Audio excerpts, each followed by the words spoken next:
दोस्तों क्या पत्नी के कमाने पर भी जो भरण पोषण है, मेंटेनेंस है, वो जरूरी है दोस्तों। और ये बहुत ही बढ़िया सवाल है और ये धारा है 125 सीआरपीसी नए कानून में बीएन डबल एस 144 दोस्तों। और इसी के तहत भरण पोषण के जो मामले होते हैं, सबसे ज्यादा बहस किए जाने वाले मुद्दों में से एक है दोस्तों। जय हिंद, नमस्कार, मैं एडवोकेट आशीष मिश्रा। लाइक कर दीजिएगा, शेयर कर दीजिएगा, सब्सक्राइब कर दीजिएगा ताकि इस बारे में लोग और अवगत हो सके दोस्तों। कई सारे व्यूअर्स के भी सवाल रहते हैं ताकि वो स्टेप बाय स्टेप समझ सके चीजों को दोस्तों। तो सबसे पहला जो सामान्य नियम क्या है दोस्तों, अगर पत्नी पर्याप्त कमा रही है और खुद का भरण पोषण करने में सक्षम है तो भरण पोषण जरूरी नहीं है दोस्तों। धारा 125 सीआरपीसी और 144 बीएनएसएस के दोस्तों तहत कानून में पत्नी का भरण पोषण तभी देने का प्रावधान है जब वो खुद का भरण पोषण करने में असमर्थ हो। दूसरा, कानून क्या कहता है? कानूनी भाषा कहती है कि अगर पत्नी खुद का भरण पोषण करने में असमर्थ है तो पर्याप्त साधन रखने वाली पति को उसका भरण पोषण करना चाहिए। और इसका दोस्तों, इसका सीधा सा मतलब यह है कि अगर पत्नी के पास अपनी आजीविका चलाने के लिए पर्याप्त स्वतंत्र आय है तो वो भरण पोषण का दावा करने के हकदार नहीं हो सकती है।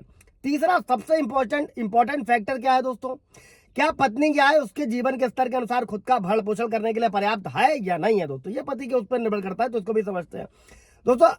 अगर वो अपनी बुनियादी जरूरतों को पूरा करने के लिए कम या फिर अपर्याप्त कमा रही है तो भी न्यायालय कोर्ट क्या करेगा, आंशिक भरण पोषण दे सकता है। और अगर अच्छी तरह से काम कर रही है और आर्थिक रूप से स्वतंत्र है दोस्तों तो भरण पोषण से इनकार किया जा सकता है। चौथा इंपॉर्टेंट मुद्दा क्या है, और इस मुद्दे पर सुप्रीम कोर्ट के और भारत के कोर्ट क्या कहते हैं उसको भी समझ लेते हैं दोस्तों। कई कोर्ट का यह मानना है कि एक शिक्षित, योग्य और कामकाजी महिला जो अच्छी आय अर्जित करती है और खुद का भरण पोषण करने में सक्षम है वो भरण पोषण के हकदार नहीं होगी। इस पर कई सारे जजमेंट है, आपको जजमेंट की कॉपी चाहिए होगी, अपने केस में लगाना होगा तो आप कमेंट कर सकते हैं दोस्तों। और हालांकि केवल सिर्फ काम करने से ही पत्नी स्वतः ही भरण पोषण की हकदार नहीं हो जाती है। जो ये मायने रखता है कि वो आय की अपर्याप्तता, मतलब इसको ऐसे समझे कि उसकी स्थिति के अनुसार जो है सम्मान जीवन जीने के लिए पर्याप्त है या नहीं है, तो न्यायालय क्या करेगा, भरण पोषण दे सकता है दोस्तों। उदाहरण से समझते हैं दोस्तों। फॉर एग्जाम्पल, परिस्थितियों के हिसाब से पत्नी 5,000 रुपए मंथली कमाती है लेकिन बुनियादी जो जीवन यापन की जरूरतों के लिए खर्च अधिक है, तो न्यायालय क्या करेगा दोस्तों, इसी डिफरेंस को पूरा करने के लिए भरण पोषण की अनुमति दे सकता है। अभी अगर पत्नी 50,000 रुपए महीना कमाती है और उस पर कोई आर्थिक निर्भरता नहीं है तो भरण पोषण से इनकार भी किया जा सकता है, इसकी संभावना है।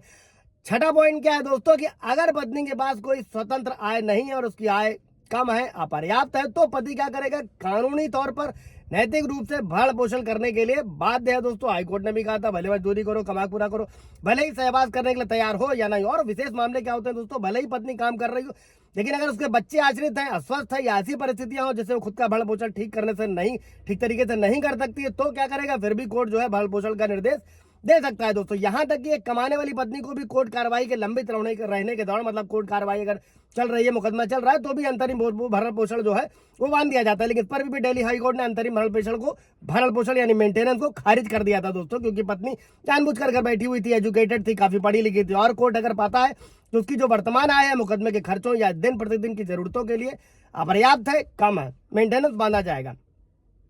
अंत में कंक्लूजन ये है दोस्तों कि अगर पत्नी खुद का भरण पोषण करने के लिए पर्याप्त कमा रही है तो भरण पोषण जरूरी नहीं है।